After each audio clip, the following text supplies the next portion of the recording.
Oi, gente, tudo bem? Então, hoje eu tô aqui para contar para vocês mais um episódio da minha história. Na verdade, esse vai ser o primeiro episódio. No vídeo anterior, que eu vou deixar o link aqui embaixo para vocês, eu contei um resumão de tudo que aconteceu comigo, toda a minha história com a infertilidade, como que eu descobri endometriose e tudo mais. E aí o resumo tá aqui embaixo. Quem quiser assistir, quem ainda não viu, é só clicar aqui embaixo e acessa. E hoje eu vou contar para vocês o primeiro capítulo, que foi a minha descoberta da endometriose. Como é que foi que eu descobri? Eu tive um diagnóstico super tardio. Eu descobri, eu já estava com quase 30 anos. Eu acho que já tinha completado 30 anos. Hoje eu tenho 33, então é assim uma história super recente. Então aconteceu tudo muito rápido na minha vida. Desde que eu descobri endometriose até eu engravidar, foram um ano e meio, se eu não me engano, 2 anos no máximo. Então hoje eu vou contar pra vocês a minha história sobre endometriose, como é que eu descobri. Eu menstruei pela primeira vez com 13 anos e nos primeiros ciclos eu não senti dor, eu não tive cólica, não tive nada, foi super normal. Depois eu comecei a sentir muita dor, desde adolescente, gente. Eu acho que eu só tive uns 5 ciclos que eu não tive dor nenhuma, depois eu já comecei a sentir dor. E aí a minha mãe me levou no médico e avisou pro médico: olha, minha filha sente muita dor. O médico: é normal, ela ainda não pode tomar anticoncepcional porque ela é muito novinha, então tem que esperar. Toma um analgésico e tudo bem. Gente, quando eu tinha acho que uns 14 anos, eu chegava a ficar de cama mesmo, sabe? Não conseguia levantar. Eu ficava muito tempo debaixo do chuveiro jogando água quente na barriga para ver se passava um pouquinho. E o meu sofrimento já começou cedo. Desde novinha eu já sentia muita cólica. E era dor incapacitante mesmo. De ter que ficar deitadinha. Minha mãe colocava bolsa de água quente na minha barriga, tudo. Mas como os médicos falavam que era normal, tudo bem, ela não fez nada. E isso se estendeu praticamente a minha vida inteira. Eu sempre senti muita cólica, muita mesmo. E aí o tempo foi passando, quando eu tinha acho que uns 23 anos, eu comecei a achar que não era normal aquela dor. E eu tive uma amiga que teve endometriose. E então eu sabia o que era endometriose. Ela sofria muito, ela chegou a desmaiar, e ela desmaiava, tipo, indo pro trabalho, alguém tinha que socorrê-la porque ela desmaiou no trabalho, tudo mais. Então eu sabia o que era endometriose. Não era completamente leiga assim, nunca ouvi falar. Não, eu sabia. E uma vez eu questionei a minha médica. Eu tinha uma médica fixa, né? Todo ano eu ia fazer todos os meus exames de rotina. E eu falei assim: doutora, será que eu não tenho endometriose? Ela: claro que você não tem endometriose. Endometriose agora é a doença da modinha, todo mundo tem. Eu peguei e falei: então tá bom, então não tenho, né? Deve ter alguma outra coisa que eu não sei, algum outro sintoma que eu não sei, então eu não tenho. E eu fazia todos os exames todos os anos. Todos os anos eu estava lá no médico para fazer os meus exames de rotina. Sempre fui muito certinha. Minha mãe, ela era muito certinha nisso, então eu também. Super regrada. Todos os anos eu estava lá para fazer os meus exames de rotina. E eu fazia ultrassom, fazia colposcopia, eu fazia, o que mais? O exame de rotina mesmo, né? E sempre foi tudo normal, sempre. Nunca tive nenhum diagnóstico assim errado, nada. Tudo certinho. Então nunca dei muita importância para isso. E as dores foram aumentando, foram aumentando. E aí teve uma época da minha vida, quando eu tava acho que com 27 anos, eu tive alguns problemas de relacionamento e a minha mãe em seguida minha mãe faleceu. Minha mãe faleceu, eu tinha 27 anos. E foi uma época muito difícil da minha vida. Eu achava que eu não ia sobreviver, gente. E eu sofri muito e eu percebi que as cólicas aumentaram muito nessa época, muito. Quando chegava o meu período menstrual, era um caos na minha vida. Eu ficava torcendo para demorar para chegar, mas quando chegava, chegava para valer. E eu sempre fui muito resistente à dor. Eu nunca faltei no trabalho por causa de cólica, nunca. Eu ia trabalhar morrendo de cólica e ainda com um sorriso no rosto lá assim, ó, morrendo de dor e assim, ó, dando risada. E aí eu percebi que tava tomando uma proporção assim muito grande, uma dor muito forte. E aí eu passei, superei os problemas da vida, e aí encontrei meu marido. Na época, namorado, né? Conheci o meu marido. E a gente começou a namorar, tudo, e marcamos o casamento. Uma semana antes do casamento, o que que me acontece? Eu tô lá trabalhando, sentadinha, de repente começo a sentir uma dor muito forte, muito mesmo. Aí eu levantei, fui até o banheiro, fui dar uma voltinha assim, ó, dentro do departamento. E aí a dor foi aumentando, aumentando, aumentando, eu fiquei sem ar. Eu fiquei toda branca e desmaiei no trabalho. Uma semana antes do casamento, gente, imagina. E aí todo mundo começou a falar, ah, é porque ela tá nervosa com o casamento. Ai, noiva neurótica. E aí me levaram para o hospital, lá do meu trabalho, me levaram para o hospital mais próximo que tinha ali. E ligaram pro meu marido, né? Porque ele era meu noivo, ligaram para ele. E aí falaram, olha, Igor, a Fabiana desmaiou, a gente precisa que você venha ficar com ela aqui no hospital. E ele foi lá pro hospital me encontrar. Aí eu tava lá, assim, ó, gente, largada, tomando medicação na veia, porque eu tive que tomar uma medicação muito forte. Ah, gente, um detalhe muito importante. Conforme eu ia tendo as crises de cólica, eu tomava, por exemplo, o analgésico A. Nesse mês eu tomo o analgésico A. No mês que vem eu tento tomar esse analgésico A, ele não faz mais efeito. Então todo mês eu tinha que tomar um analgésico diferente, cada vez mais forte.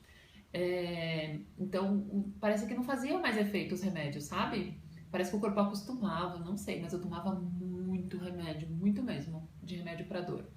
Então aí meu marido foi lá encontrar comigo no hospital e aí ele ficou assustado, né? Ele falou, nossa gente, mas eu nunca vi isso, uma mulher sentir tanta dor assim no período menstrual, não é normal. E ele falou isso pro médico que estava no plantão, nesse hospital, nesse dia. Ele falou assim, doutor, não é normal, ela sente dor todos os meses a Fabiana sente muita dor. Aí ele falou assim, olha, investigue endometriose. E o meu marido ficou com aquilo na cabeça. E aí eu saí do hospital, me senti melhor, tudo. Uma semana depois foi o nosso casamento, que foi a coisa mais linda do mundo. E eu fui viajar. Fui pra lua de mel. No mês seguinte, quando nós voltamos da lua de mel, a mesma coisa.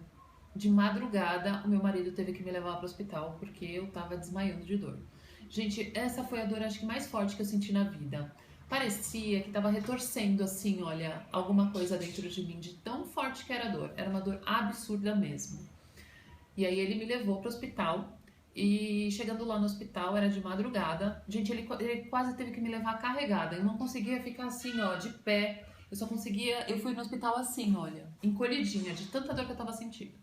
Chegando lá, me colocaram na medicação, aí em seguida já passou a dor. E aí a médica falou assim, não, a gente vai fazer uma tomografia para ver o que está acontecendo. Porque acho que eles pensam que pode ser apêndice, tem algumas outras coisas, pedra nos rins, então eles tinham que descartar todas essas coisas para poder me liberar. Então eu fui e fiz essa tomografia. Fiz o exame, aí demora algumas horas para ficar pronto. Eu fiquei lá tomando medicação, esperando o resultado ficar pronto. E meu marido lá do meu lado. Ele era, não, nessa época ele já era meu marido, já era. E aí, quando saiu o resultado, a médica me chamou e chamou ele também. Ele foi junto comigo e falou assim: olha, Fabiana, você tem só um cistinho aqui no seu ovário e essa dor é por causa desse seu cistinho. Não precisa se preocupar, não. Você só procura a sua médica e faça o seu acompanhamento do jeito que você sempre fez. Tá bom. E aí eu saí lá do hospital e falei, depois eu vou marcar minha médica e vou ver isso daí, né?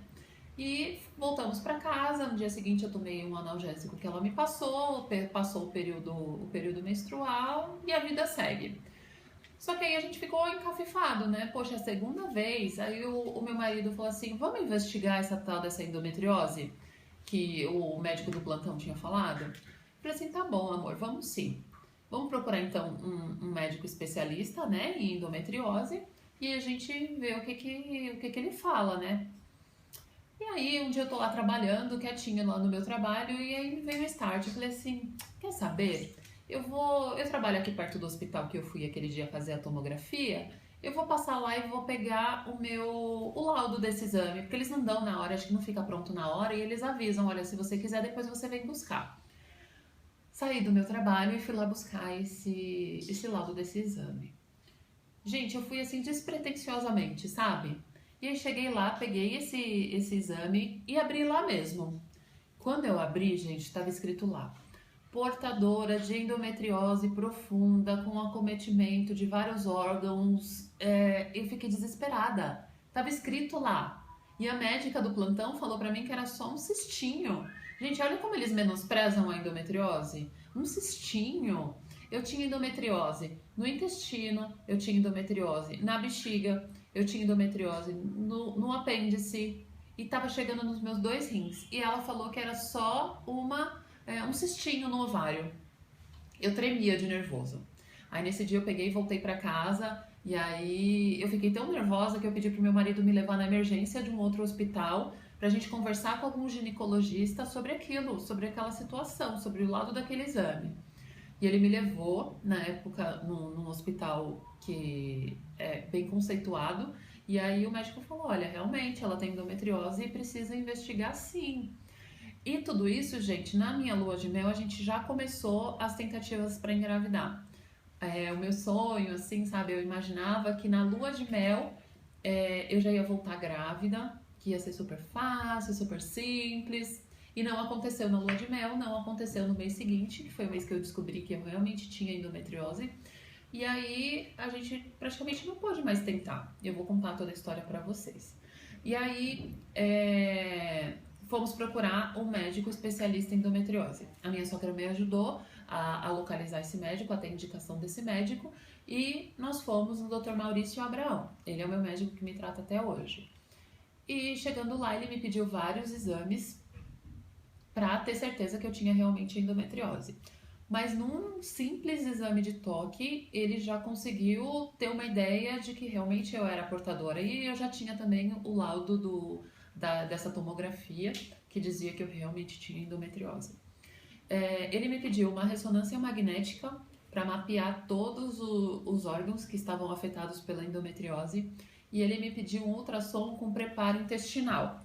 Gente, esse ultrassom ele é muito importante para quem tem endometriose, para fazer o correto diagnóstico da endometriose. A gente precisa fazer um preparo intestinal antes de fazer esse exame, e esse exame precisa ser feito por um especialista em endometriose.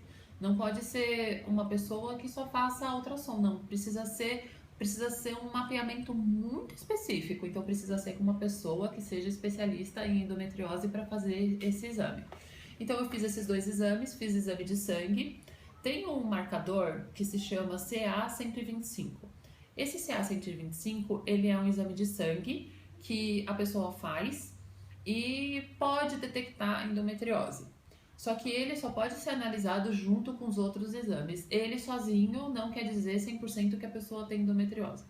O meu deu alterado, a minha ressonância magnética confirmou que eu tinha realmente a endometriose em todos os órgãos que eu falei pra vocês. Inclusive estava chegando nos 2 rins, ele já tinha a endometriose, já estava nos 2 ureteres. E aí eu fiz esses exames e levei o laudo pro Dr. Maurício. Quando ele viu o meu laudo, inclusive tinham 2 endometriomas nos meus 2 ovários, ou seja, os meus 2 ovários estavam comprometidos. Levei para ele e ele falou assim, olha Fabiana, a sua situação é grave, você não consegue engravidar naturalmente hoje, os seus 2 ovários estão muito atacados pela endometriose, mas na sua cirurgia você corre o risco de perder os 2 ovários. A gente não sabe se a gente consegue preservar os seus 2 ovários de tanta endometriose que tem. Meu mundo desabou. Quando eu escutei aquilo, gente, o meu maior sonho, o sonho da minha vida era ser mãe. Quando eu era criancinha, acho que eu já falei isso daqui no vídeo anterior. Quando eu era criancinha, quando me perguntavam o que você vai ser quando crescer, a minha resposta era sempre mãe. Eu vou ser mãe. Porque eu tinha uma adoração tão grande pela minha mãe que eu só me imaginava sendo mãe, me espelhando nela. E aí ele me falou isso, olha, provavelmente você vai ter que fazer tratamento para engravidar e você vai ter que se submeter a uma cirurgia onde você corre o risco de perder os 2 ovários. Falei, pronto, meu Deus do céu, o que está acontecendo comigo? E ele falou assim, olha, eu sugiro que você faça uma fertilização in vitro para você tentar congelar os embriões agora, antes de fazer a cirurgia, porque caso você perca os seus 2 ovários, você ainda tem chance de ser mãe, porque você vai ter os seus embriões congelados. Falei, tudo bem, vamos fazer isso. E aí, gente, eu tinha acabado de casar. A gente tinha acabado de se casar. E vocês sabem que casamento são muitos gastos. Nós gastamos demais no nosso casamento, lua de mel, tudo. Então a gente tava sem dinheiro. E a fertilização in vitro, o convênio não paga, não cobre. Então a gente teria que pagar. Sem contar de que a gente teria que pagar a cirurgia também. Porque eu escolhi esse médico e esse médico é particular, ele não atende convênio. Então eu tive que pagar minha cirurgia, os honorários médicos. O convênio ele me reembolsou sim uma parte da cirurgia, mas uma parte muito pequena. Tudo bem, então vamos lá, vamos fazer essa fertilização in vitro, vamos tentar congelar os meus embriões e aí a gente vai dar um jeito nisso. Sobre essa fertilização eu vou contar em um tópico separado para vocês, porque hoje eu vou falar só da endometriose. Mas resumindo, essa fertilização não deu certo. Eu não tive óvulos, na verdade eu tive apenas um óvulo e esse óvulo foi de péssima qualidade e ele não fertilizou. Não consegui, não tive sucesso, não tive embrião para congelar e tive que enfrentar a cirurgia da endometriose morrendo de medo porque eu não tinha certeza que iam preservar os meus 2 ovários. Fui, gente, morrendo de medo pra cirurgia, morrendo de medo. Eu acho que foi um dos maiores medos que eu tive na minha vida. E aí, fomos aquele dia pro hospital, eu me internei 7 horas da manhã, bem cedinho. Fiquei lá fazendo todos os preparos, eu tive que fazer uma dieta, porque durante esse dia eu só podia beber água, suco, só coisas líquidas, porque não podia ter nada no meu estômago na hora da cirurgia, que seria só no dia seguinte. E aí eu fiz todo esse preparo. No dia seguinte, acho que era umas 5:30 da manhã, a enfermeira foi me buscar no quarto pra gente ir pra sala de cirurgia. E fui, deixei meu marido lá, ele ficou lá rezando e eu fui pra sala de cirurgia. A minha cirurgia demorou mais ou menos umas 3 horas. O meu marido ficou o tempo todo, lógico, lá comigo. Ele ficou muito nervoso, gente, muito nervoso mesmo.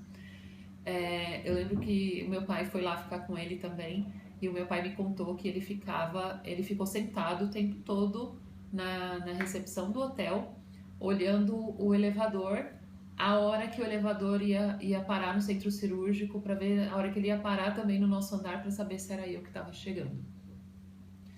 A cirurgia foi de manhã, de tarde, mais ou menos, acho que era 1 hora mais ou menos, eu subi pro quarto. Eu tava muito mal, muito mal. Eles tentaram me dar suco, alguma coisa para eu comer, nada parava no meu estômago. Eu me lembro que eu sentia muito frio e foi péssimo. A recuperação da minha cirurgia foi muito difícil. Eu fiquei 7 dias internada e eu fiquei afastada do meu trabalho por 30 dias. O médico pediu para me afastar porque eu tive que tirar um pedaço do intestino. Eu tive que tirar um pedaço da bexiga, porque a minha bexiga estava muito comprometida. Eu tive que tirar o apêndice. Eu tive que colocar um suporte nos 2 ureteres. Os ureteres é o que leva, se eu não me engano, sangue para o rim. Eu tive que colocar 2 suportes porque já estavam tomados de endometriose. E teve que tirar os 2 endometriomas dos meus 2 ovários. E aí, gente, eu não tinha coragem de perguntar para o meu marido como é que tinha sido a cirurgia. Eu sabia que o médico já tinha conversado com ele, porque o médico falou, olha, assim que terminar a cirurgia, eu te chamo e a gente conversa. Então eu já sabia que meu marido sabia o que estava acontecendo, o que tinha acontecido na cirurgia comigo, mas eu não tinha coragem de perguntar para ele. Eu fiquei muito nervosa quando eu voltei pro quarto, e aí ele falou pra mim, ele falou assim, amor, o médico conseguiu preservar os seus 2 ovários. Gente, a minha felicidade, eu só sei que eu dei um grito mesmo, no quarto, sabe? De tanta felicidade que eu fiquei. E aí ele falou pra mim, a gente vai conseguir. O médico conseguiu preservar os seus 2 ovários.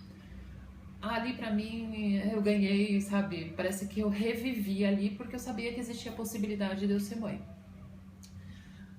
E fiquei os 7 dias internada. Ele ficou comigo todos esses dias. Eu não tenho mãe, então minha mãe era normalmente a mãe que dá o apoio nessas horas. Eu não tinha minha mãe. A minha sogra morava em Salvador nessa época, então não tinha condições. Era meu marido que estava ali comigo. E aí ele cuidou de mim todos esses dias. Depois de 7 dias, quando eu tive alta, depois eu fui no meu médico para tirar os pontos, tudo. E de dor mesmo, gente, eu senti muita dor dentro do quarto, durante esses 7 dias. Porque o que acontece? A minha cirurgia foi por videolaparoscopia e foi cirurgia aberta também. Então, além dos furinhos da videolaparoscopia, eu tive um corte de cesárea, que foi por onde eles retiraram um pedaço do meu intestino. Então, teve que ser desses dois tipos a minha cirurgia. E a videolaparoscopia parece que entra muito ar dentro da gente. Então eu sentia dores absurdas, dores muito fortes. De eu acordar de madrugada e pedir para a enfermeira me dar morfina para passar a dor. Mas foram só os 7 dias que foram os mais críticos. Eu não precisei usar aquela bolsa de colostomia do intestino, não precisou, graças a Deus. Mas eu fui para casa com sonda. Eu tive que ficar 15 dias com a sonda por causa da urina. E aí depois eu fui no médico, o urologista tirou. Ah, gente, outra coisa. Na minha cirurgia não foi só o ginecologista que me operou, não. Foi uma equipe enorme. Nessa equipe tinha o Dr. Maurício, que fez a parte ginecológica, que retirou dos ovários, tudo. Viu o útero. Eu tinha endometriose atrás do útero. Útero, sacro, não sei o que lá, alguma coisa assim, eu não sei falar direitinho o nome, depois eu coloco aqui embaixo para vocês o nome. Significa que eu tinha endometriose atrás do útero. E aí, participou também um urologista. O urologista foi que retirou um pedaço do meu intestino. E participou também um proctologista, que fez a cirurgia no intestino. E, além do médico que fez a minha fertilização in vitro, ele também participou da minha cirurgia, porque eu já sabia que eu ia ter que fazer outras, então ele participou para ver como é que tava tudo. Durante a cirurgia também eles fizeram aquele exame que joga um liquidinho dentro da trompa para ver se a trompa estava funcionando. As minhas trompas estavam boas, também não precisaram mexer. Chama videoesteroscopia, não. Depois eu falo, é um nome gigante. Depois eu falo pra vocês também como é que chama esse exame. E aí, gente, participou todos esses médicos, tudo, fiz o repouso, fiquei 30 dias afastada. E aí o médico falou assim, olha, daqui 30 dias você tá liberada, você pode fazer de novo a fertilização in vitro. E aí, gente, eu vou parar aqui hoje, que aí no meu próximo vídeo eu conto pra vocês como é que foi a minha próxima fertilização in vitro. E depois eu conto também sobre o processo judicial. Eu vou contar tudo em episódios para vocês, tá? Então hoje foi só a parte da minha descoberta da endometriose. Eu descobri, eu tinha mais ou menos 30 anos, fiz essa cirurgia. Eu só fiz uma única cirurgia na minha vida inteira. Então vocês perceberam que eu tive o diagnóstico super tardio. Nenhum médico conseguiu descobrir antes que eu tinha endometriose. Por isso que ela estava tão avançada. Então, gente, eu deixo aqui um recado para vocês que se vocês conhecem alguém que sente cólicas incapacitantes, não deixem de procurar um médico e não deixem de questionar sobre endometriose. Não deixem, porque mesmo eu questionando, eu ainda tive problemas que a médica não acreditou que eu poderia realmente ter. E nos exames de rotina, realmente não detecta. Tanto que os meus exames de rotina eram todos normais. Então precisa dos exames fixos, os exames certos, ok? Então, no próximo capítulo eu vou falar para vocês sobre a minha primeira fertilização in vitro, tá bom? Tchau, gente!